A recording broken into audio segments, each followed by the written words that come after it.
Welcome to another episode of Hair Biz Radio with your host, Zakiyrah and Mikey.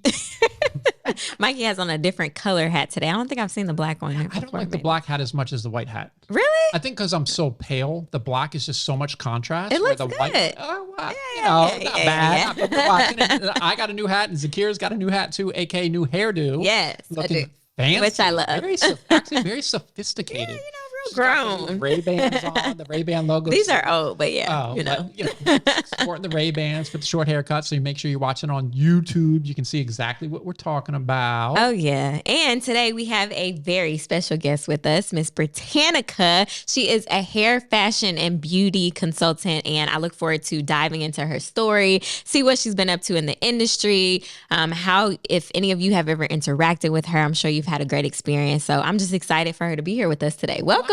Thank you so much. I'm so happy to be here. Yes. Yeah. If you've ever been to Bronner Brothers in the last, we'll get into how many years. Right. But ever since I can count. Hey, I got to be careful.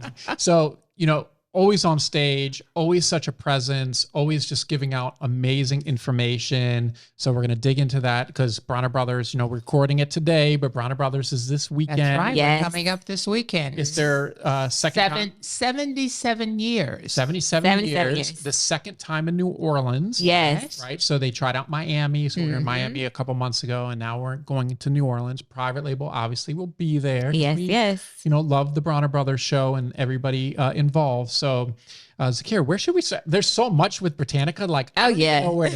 Should we start from the beginning? I want to start from the very beginning. Like, what even made you want to get into the hair, fashion, and beauty industry? Well, I basically come from a family of beauty. There's always been someone in my family that either had a salon or that was involved in fashion in some way. Ever since I can remember, even from a toddler, I would go into the salon and just sweep the floors. So I guess you would call me a salon baby. Yeah. Then you were born in the salon. Exactly. And loved every bit of it. Which led me to so many different areas of hair, fashion, and beauty. I've been able to work with some really phenomenal people, different models, the Imans and the Beverly Johnsons and the Naomi Campbells. And the Garcelles. And it's just really, really been a blessing and an incredible experience.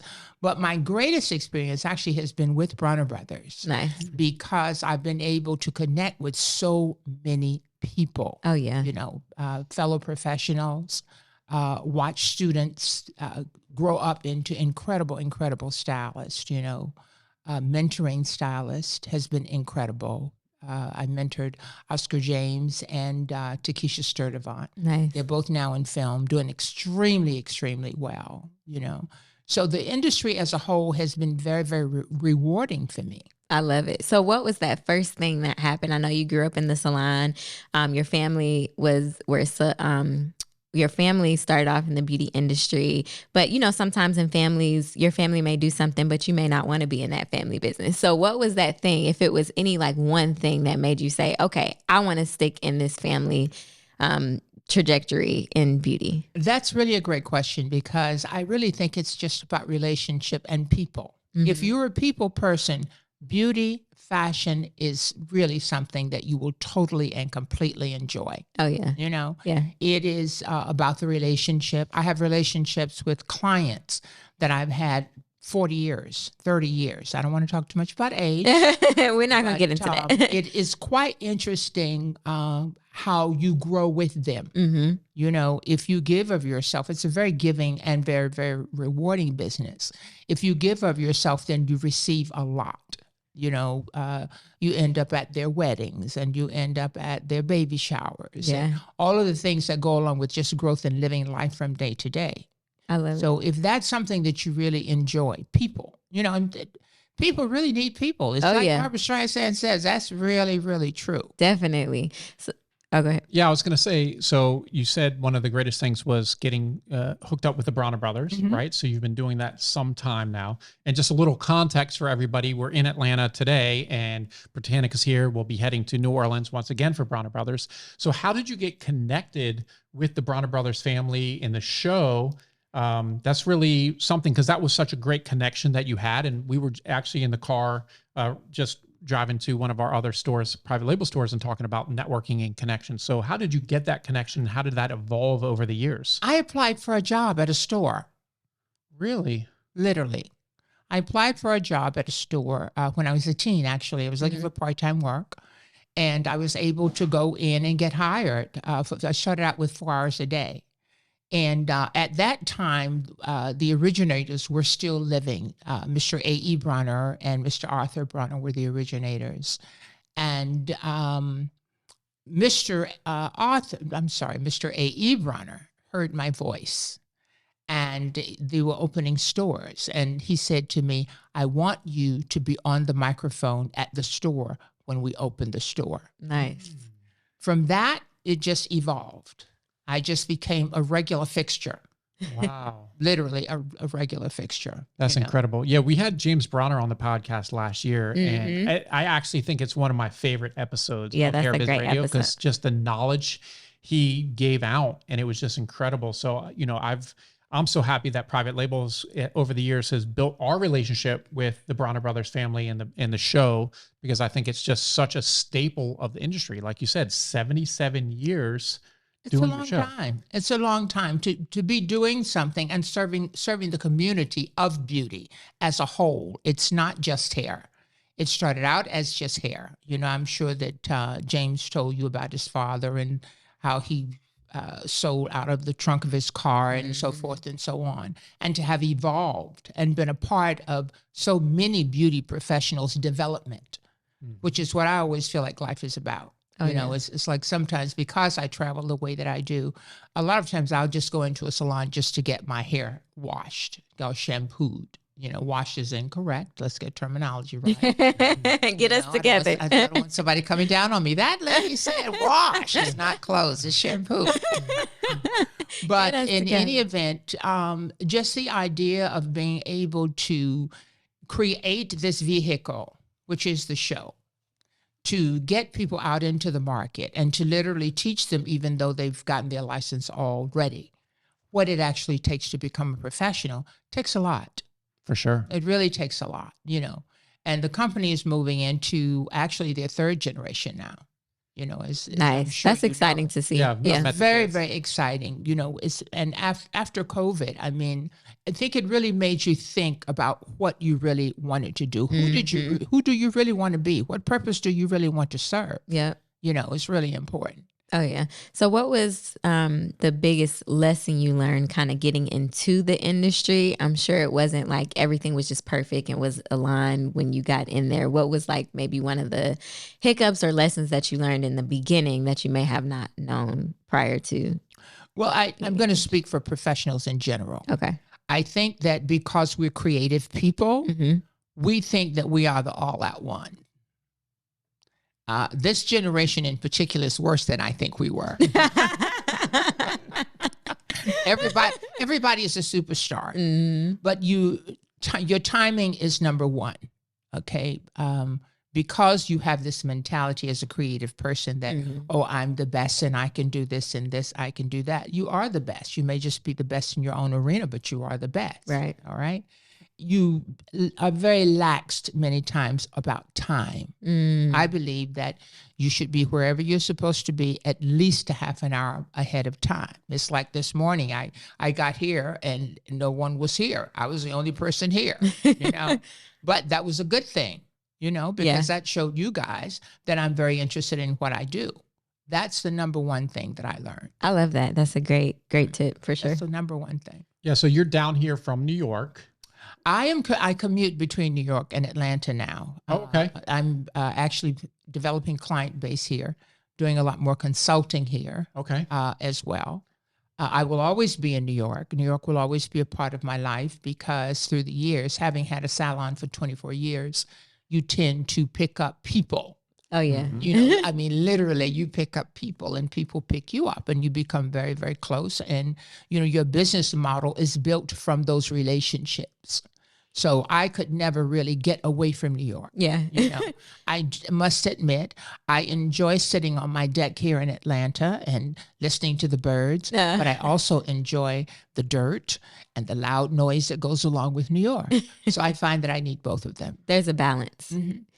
So you say you had a salon for 24 years in New York. What made you want to start the salon in the first place? Well, I had worked for a large manufacturing company that opened a chain of salons at that time. The chain was called Black Hair Biz. And Michael Weeks was their creative director at that time. Incredible hairstylist. And I became associated with Michael, as well as James Harris, who was educational director for them. And to be honest with you, I was just coming back from Europe. I had modeled in Europe. And I came back and decided I wanted to go to beauty school, even though I had been doing hair all along. Yeah. Because in Europe in particular, there are not a lot of American stylists that stay current with what's going on. So you stood out over So I stood out, In between modeling, I was doing hair. All the Black girls came to me. They got their hair done. They wanted relaxers. I love they that. wanted straight hair, and they wanted a piece here and a piece there. And I could do that, But upon returning, I became acquainted with them. And I decided that I wanted to go in and get my license. I attended Robert Fiont's School of Beauty there in New York. Okay. And got my license and went to work. Actually, I went to work for Black Hair Biz during the time that I was in school. Okay. Because I came in as an assistant for Frank Walker, who now coincidentally lives in Paris and is a stylist there. Nice. And from there,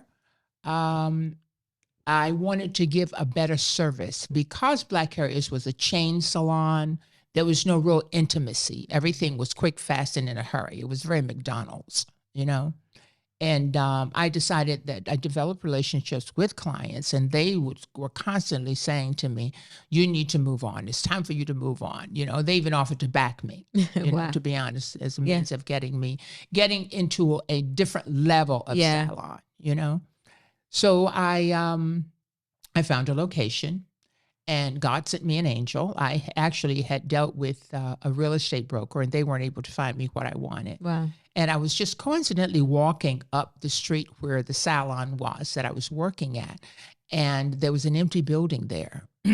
And on the side of the empty building, on the second floor, there's a woman in the window.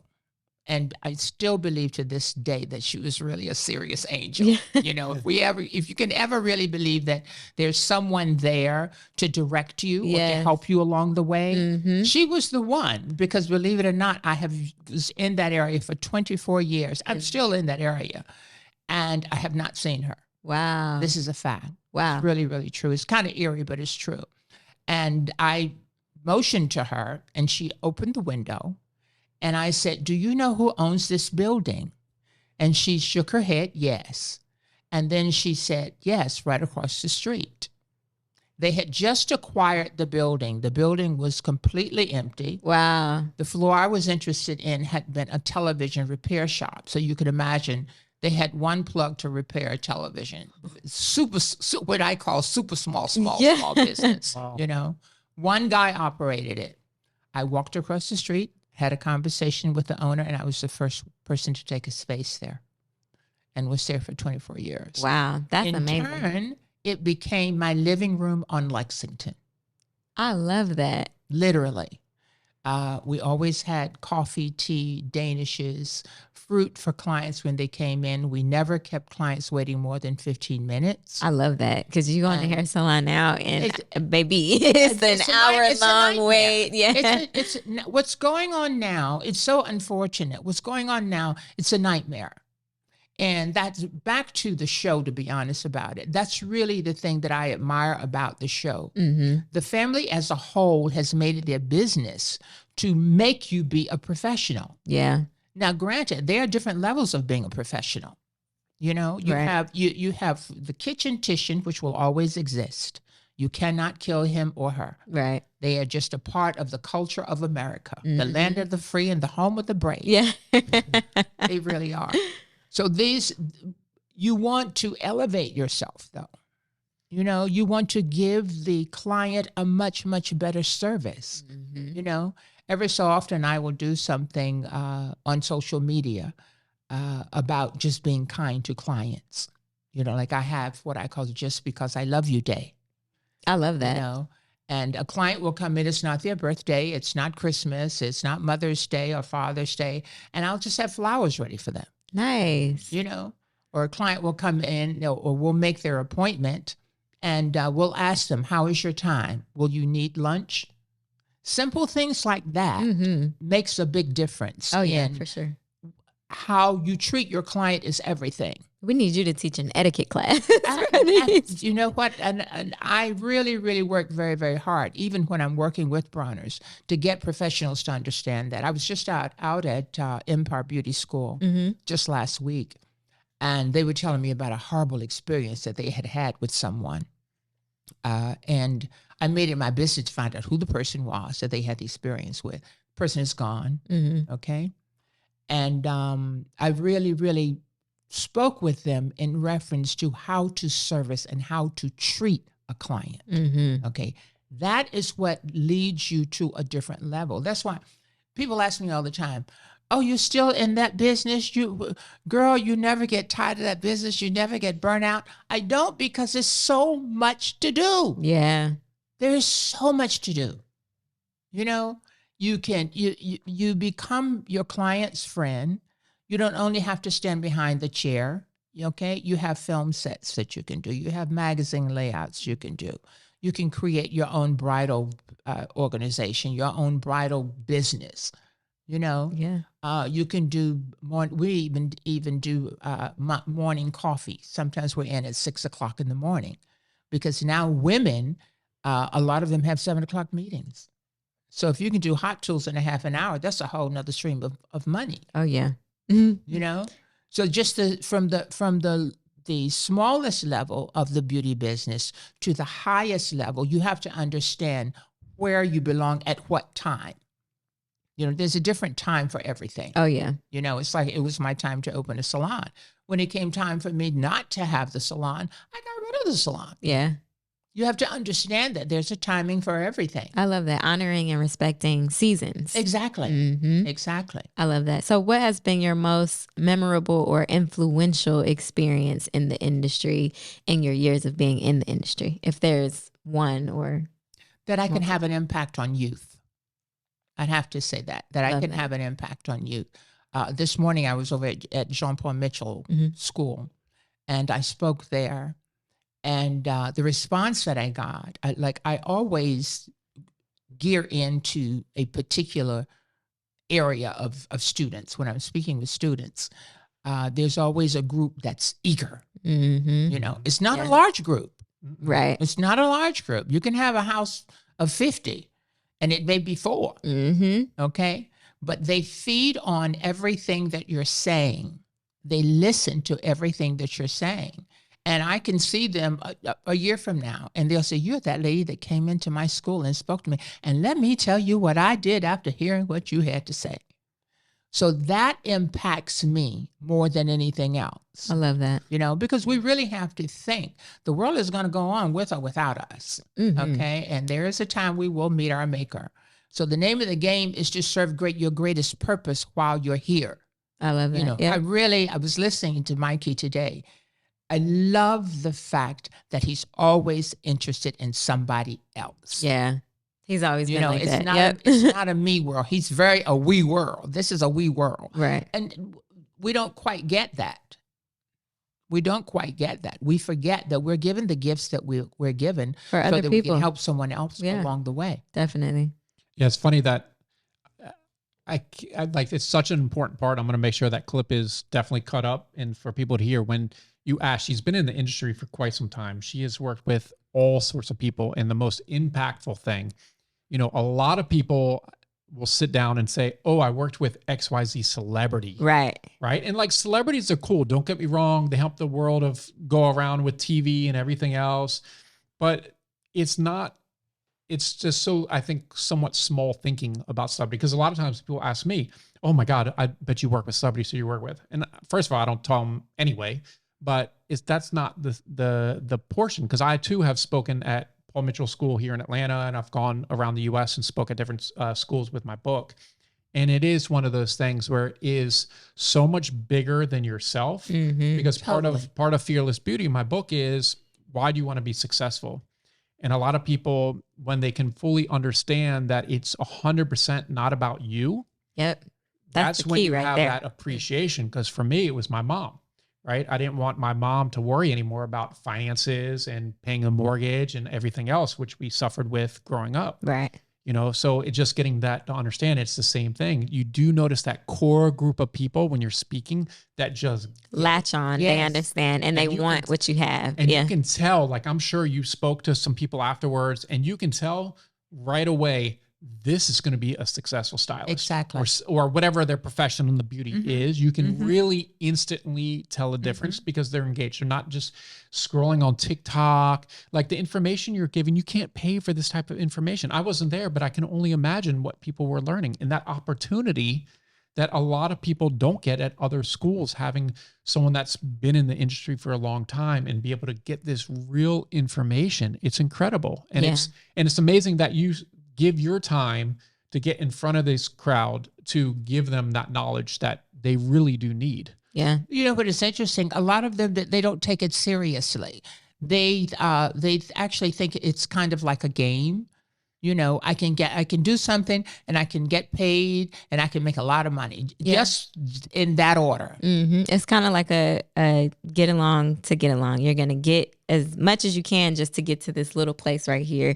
And I really believe that saying information changes situations, but I also believe that applied information changes situations. And so when you're speaking to the youth, some people have this thing to where, oh, I know everything, or I don't have to listen to that because I can figure it out later, or I can do this on my own. And it's like when you have people like you in the industry who can come and share your story and share your knowledge, for those young people that grasp onto it and literally take that information and run with it and apply it, those are the ones that are going to be walking in your shoes when they get to where you are. Yeah. That's what I'm proud. That's what I'm proud. I mean, it's like almost every day I see something that Takesha Sturdivant has done with Kerry Washington. Kerry Washington became her client during the time that we were on Lexington and 65th in New York. And she nurtured that relationship. She literally nurtured that relationship because you become friends. You know, when I was working with Iman every day, practically every day, we were friends, you know, and you realize celebrities are just people. Oh, yeah. They really are. And everybody cannot do celebrities. Literally. That's true. So that's a farce in our industry, you know, and to a degree, it actually depreciates the industry, not the celebrity, but it depreciates the industry because they base everything they've gone to school and learned on working with a celebrity. Okay. But a friend of mine, James, always says, James Harris, he's out of Boston, been in the business, my God, since I was a child. I remember the first time I saw James Harris. He says, you have your bread and butter client. That's the client that comes into you every week or every 2 weeks. Yeah. That's your reality if you're going to exist in business. Who's walking through the door every week? Who's walking through the door every 2 weeks? Not Iman is not walking in the door every week. Iman's walking in the door fashion week. Yeah. Okay. Or if there's a private event, you know, see what I'm saying? Yeah. But Miss Jackson, she's going to be there every week. Faithfully. She sure is. Yeah. Okay. And she'll bring you a candy bar and ask you if you want Starbucks. Yeah. You know, so you have to begin to think that way. I don't knock working with celebrities because I've been blessed to be able to work with as many people as I have. But the value of the client is the value of the client. Whether you are, excuse me, whether you're Viola Davis or whether you're Miss Wilson next door, the value is the same. Yeah. It really, really is. You know, so for me, all of my clients are celebrities, you know, whether I'm working with a client privately or I'm working with a client in salon. You I know? love that I mean, mindset. and frankly, during COVID, you had clients that were still obsessed with their beauty. I have one client in particular. I literally had to go to her every week. Literally had to go to her. Mind you, she didn't mind paying for it. Right. She'd send a car for me every week. I'd do her. We'd have lunch. Then I'd leave. Then the next week it would be the same thing over and over because she was just obsessed and still is with being very, very polished, even though she wasn't going anyplace. She's the kind of lady that was very busy, but she gets up and she puts herself completely together.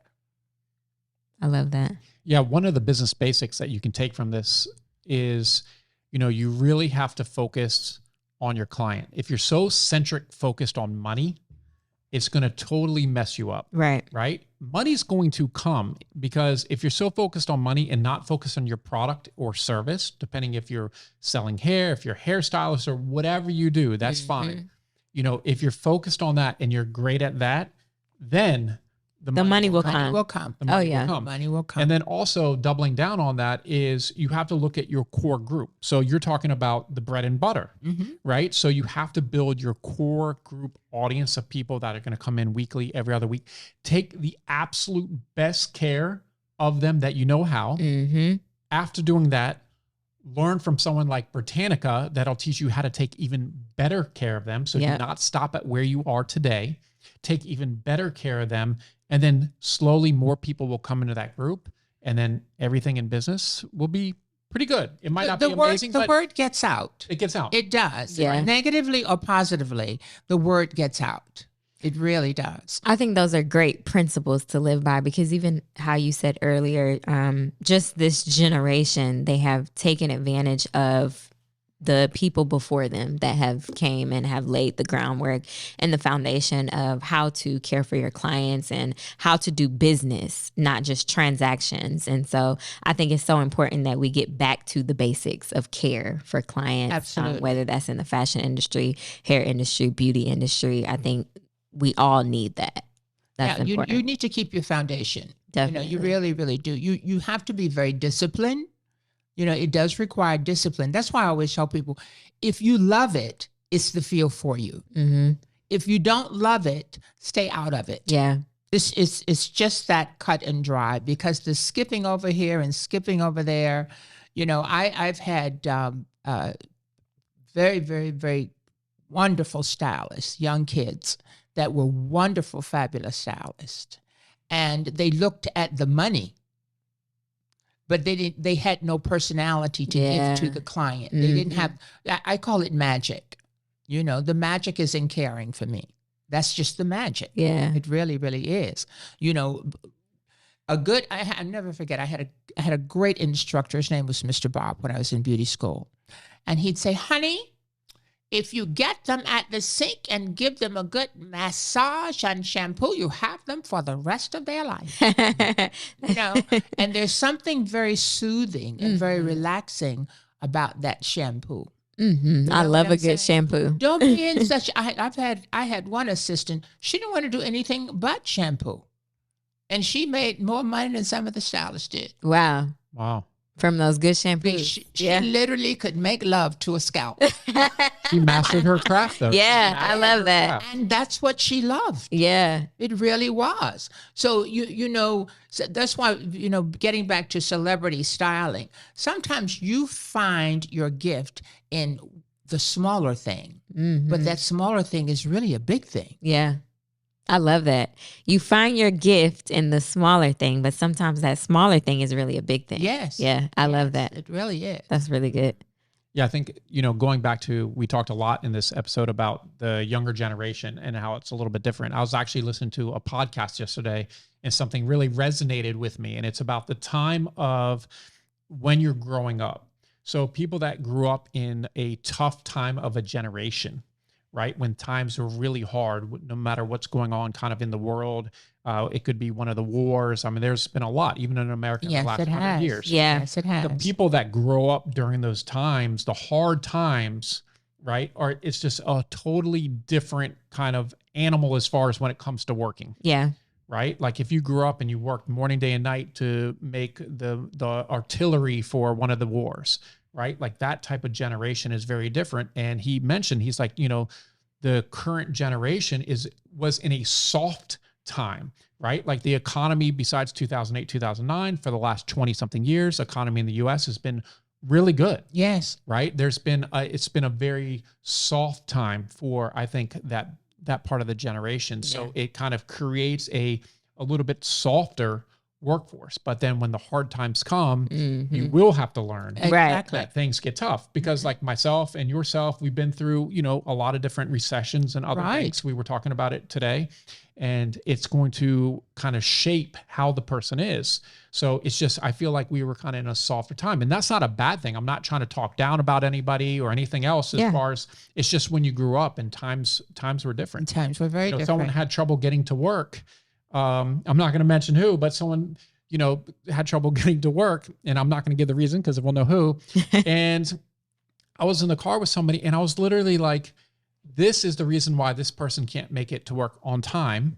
But I go back to when I was 14 working at a sports collectible store, and it snowed 6 inches, and I rode my bike 2 to 3 miles to get to that place to help open the store in the snow, riding a bike. Yes. At 14. That was tough. That was tough. A bike in snow. Oh, that's tough. Yeah. But it happened, and it wasn't tough at the time because that's all I knew. Right. Right. There was no, you're late to work. There was no, you can't show up to work. I mean, I would have to be on my deathbed to not show up to work. I'm like, I'm supposed to be there. That's just how it was. But now you see on TikTok, people are like, oh, I have 3 jobs. I don't really do anything, And they're kind of like, and they're even putting it on TikTok. I'm like, I don't know how you work this out, but this is so stupid. Yes. And then, of course, 6 months later, they're laid off, or something like that. So it's just it's a little generational thing. It is. Definitely. And it'll get into hard times, soft times, and over the next 100 years. It's just kind of like a ebb flow. and flows of. Oh yeah. So what piece of advice would you give? I know you like reaching the youth, and you just spoke at Paul Mitchell today. What piece of advice would you give someone who may have just randomly walked up to you on the street that may be younger, who is looking to get into the industry? What would you tell them? Never stop educating yourself. A dead tree bears no fruit. You get to a limit, and your brain, if it's a normal brain, it actually craves more. It's like my brain is craving more now. This morning riding with Mikey and listening to him activated my brain. So I am now craving more. I don't know where. It will definitely be in the beauty industry, but I'm craving more. Yeah. I love that. So never stop educating yourself. Never stop wanting more for your brain, because the more your brain has, the more you can pass down to the next generation. People talk about legacy, and some people, they think that, oh, well, you have to be on Good Morning America for legacy. Oh, you have to have a television show for legacy. Okay. You can have legacy in your own community. I love that. Yeah. Remembering that this lady is having a hard time. Okay. Remembering that there's a homeless shelter over there. Let's go over and do some homeless people's hair. There's always something that you can do that's fulfilling in the beauty industry. Always. I have one little guy that I see every time I'm in Atlanta. And when I say I see him, I don't mean intimately. I mean, I see him because he's a street guy. Yeah. Okay. And I'm going into his area, and I pick up something for him to eat, and I leave it there for him. He's standing there, and I say, here, take this, and I give him some money, and he always says, thank you. It's always you. Thank you. It's always you. Oh, well, I don't know. This man may suddenly wake up and be in an incredible position, and I may not be in the same position. So to whom much is given, much is required. Yeah. It's just the nature of life and the way we live from day to day. I love that. Servant heart. Love that. Love that. If there was one thing that you could share, an obstacle that you've had to overcome in the industry that could help someone else, what would that be? An obstacle? Repeat that question. If there was an obstacle that you've had to overcome over your course of being in the hair, fashion, and beauty industry, a lesson learned, what is that thing that you could share? Staying focused. Okay. Staying focused. The creative brain is all over the place. Mm-hmm. Yeah. It really is. And I think that that's why a lot of people cannot become professionals. You know, you have to stay focused on this one thing. It's like this morning, I asked the question, I said, how many of you would like to be hair cutters? Hands went up. How many of you would like to be hair colorists? Hands went up. How many of you would like to be weaving technicians? Hands went up. How many of you would like to be wig making technicians? Hands went up. Same hands went up for everything. Yeah. That's not healthy. It's like at our show, at the Bronner Show, we offer lots of free classes. And I tell them, decide what you want to specialize in. It's not that you can't do all of this other stuff, but there should be one thing that you're very passionate about, that you really, really love.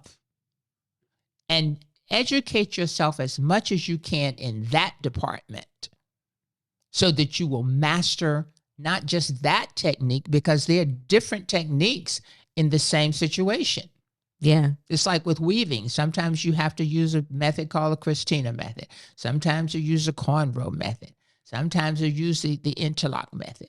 You know, so you have all these different methods, you know, that you use, and sometimes you have to combine them. Depending on the type of hair. Yeah. That's right. The style. Yeah. So focus on whatever area it is that you want to go into. You know, it's like I know hair cutters, they get $500 for a haircut. But they're the best doing that haircut. Yeah.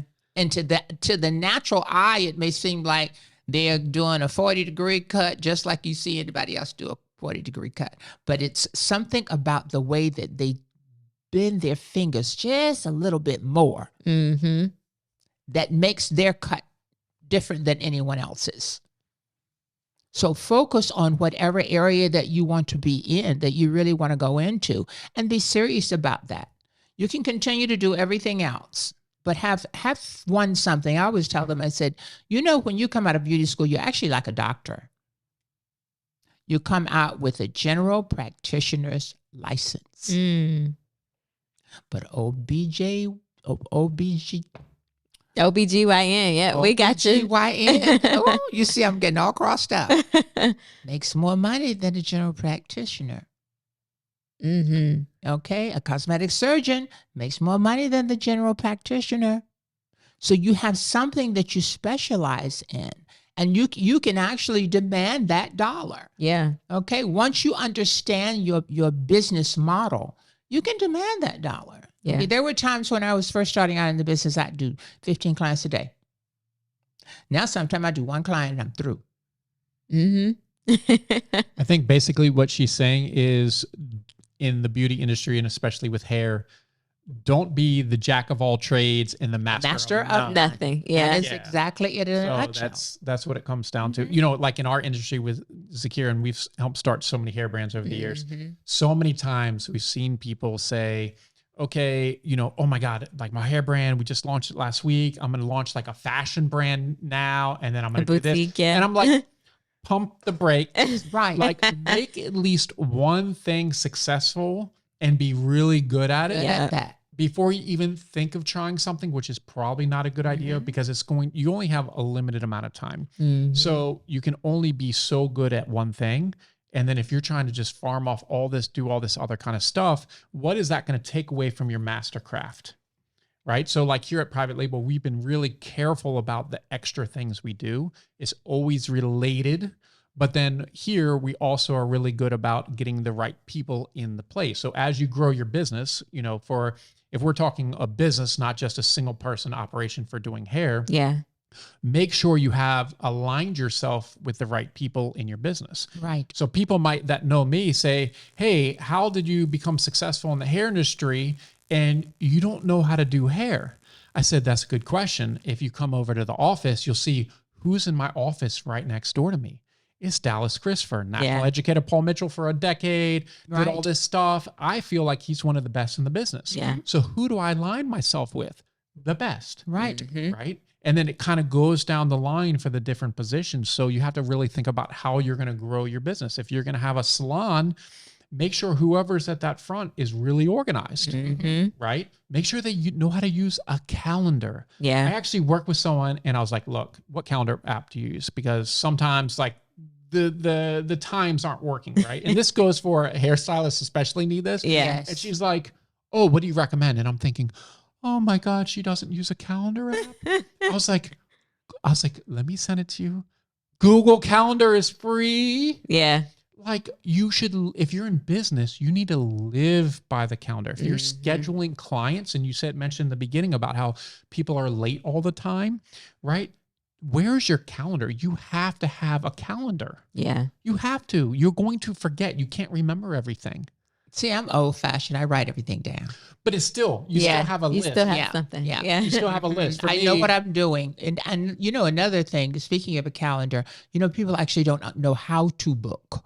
They have to understand if hypothetically, if I'm doing a cut, which is a shortcut, okay, I allot myself the time that I need for that shortcut.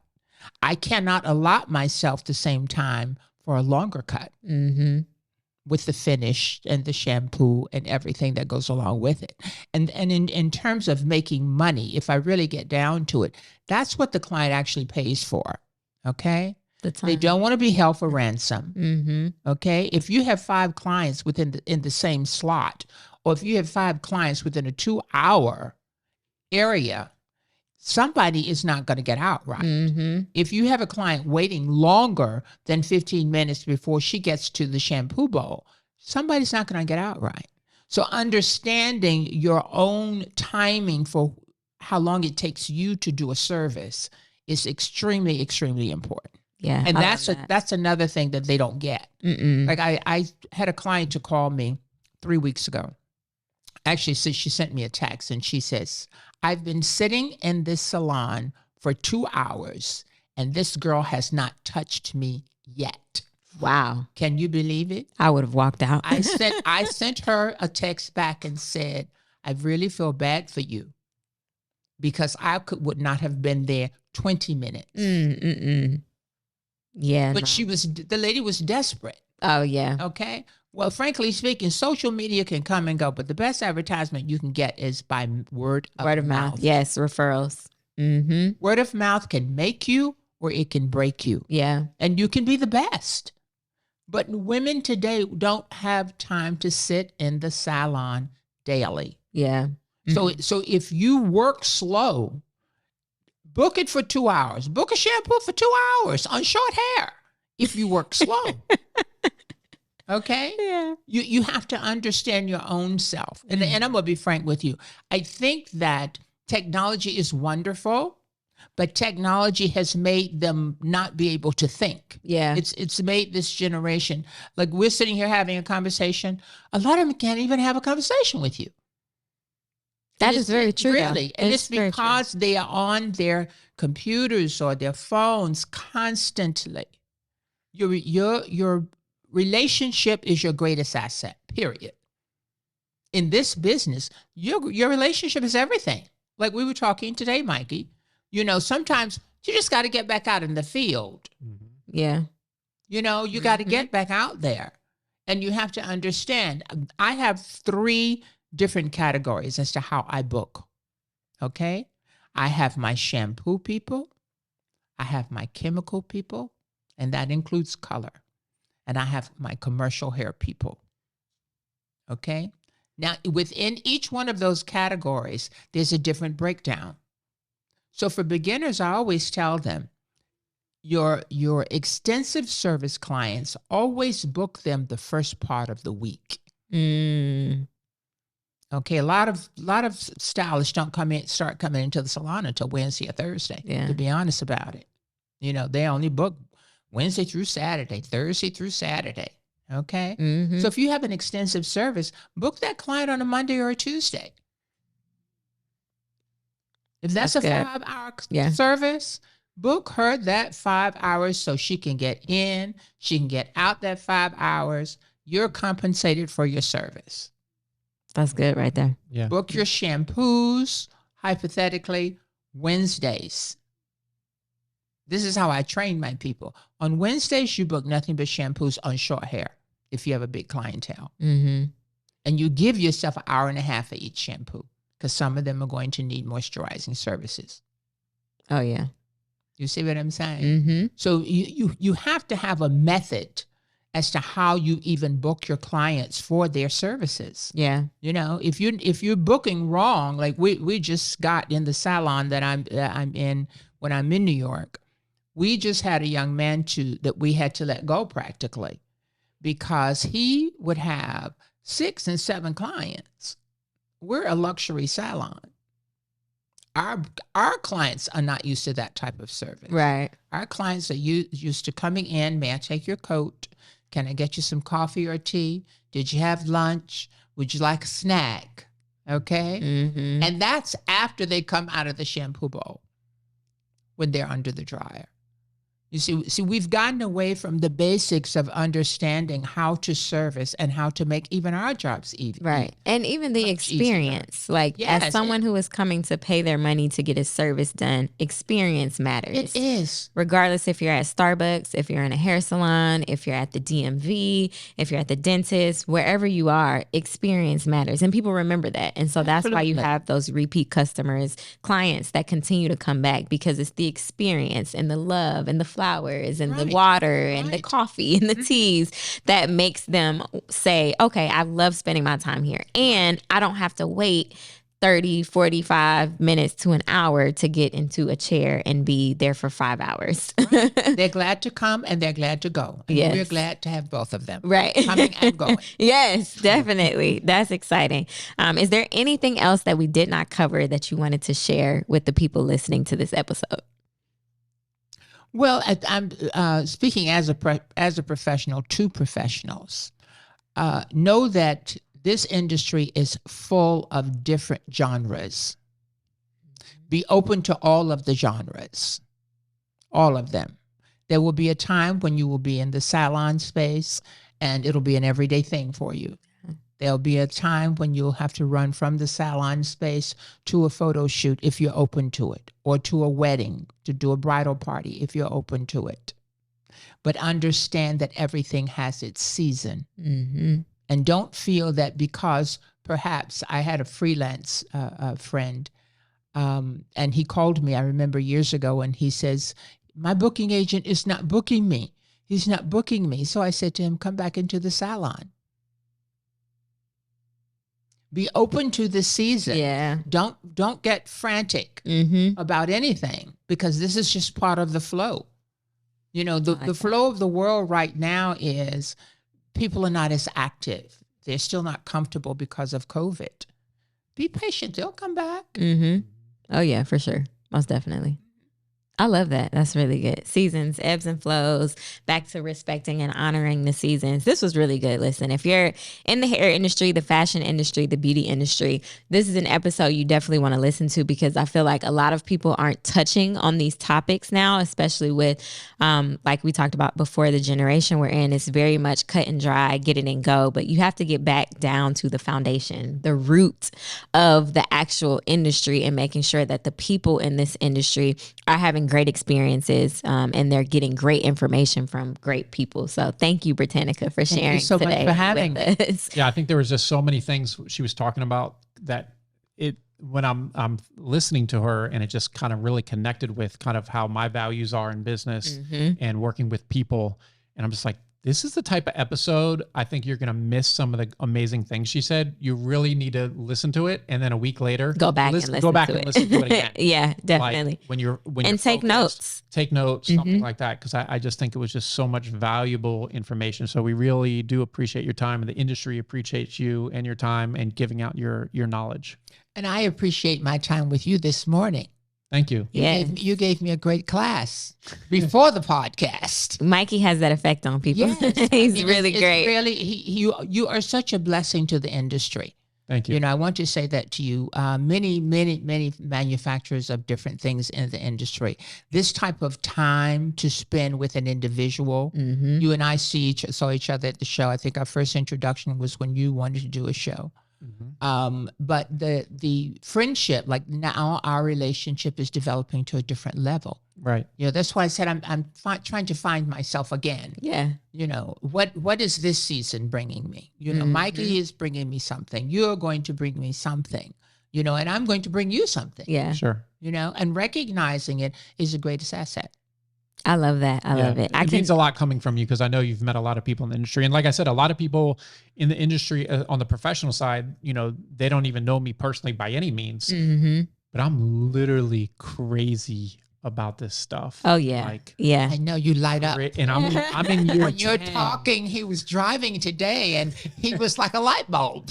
Yeah. I mean, I'm 10 years in and I'm still, people think, oh, you must know everything. I don't know. I feel like I don't know anything still at this point. Wow. But once you say you know everything, that's when it stops. And that's the problem. So be humble that you understand you don't know everything and you can continue to learn, because I continue to learn every day. And I try to teach others. And I think that's what helps make everything great. Oh, yeah. I think stay that. open. Yes, for sure. And that's Stay important. open. It's important. Just like you said, open. never stop learning, never stop allowing your mind to expand to get the knowledge and the information that you need for this industry. I don't think if you are a person who does not like learning or like the energy and influential that comes off of people, do not be around Mikey, okay?